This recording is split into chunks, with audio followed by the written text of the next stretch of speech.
আজ বাংলাদেশ একটি গভীর সংকটময় মুহূর্তের মধ্য দিয়ে যাচ্ছে।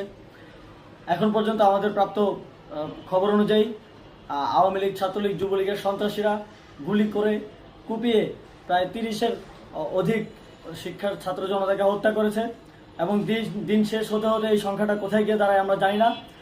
এরই প্রেক্ষিতে আমরা একটি সিদ্ধান্ত নিয়েছি, আমাদের একটি জরুরি সিদ্ধান্ত মোতাবেক আমাদের যে 6 তারিখের যেই লং মার্চ টু ঢাকা কর্মসূচি ছিল সেটাকে আমরা একদিন এগিয়ে নিয়ে এসেছি, অর্থাৎ আগামীকাল 5ই অগাস্ট সারা দেশের মুক্তিকামী জনতাকে ঢাকার উদ্দেশ্যে রওনা হওয়ার জন্য আমরা আহ্বান জানাচ্ছি। যারা পারবেন, যাদের পক্ষে সম্ভব হবে, আজ রাতেই আপনারা ঢাকার উদ্দেশ্যে রওনা হয়ে যান। আমরা আগামীকাল সারা দেশের মুক্তিকামী জনতাকে ঢাকায় আসার আহ্বান জানাচ্ছি। বিশেষ করে ঢাকার আশেপাশে যে জেলাগুলো আছে, আপনারা দায়িত্ব নিয়ে মসজিদের মাইকে ঘোষণা দিয়ে যাদেরকে পাবেন সবাইকে নিয়ে ঢাকার উদ্দেশ্যে রওনা হন। এই লড়াই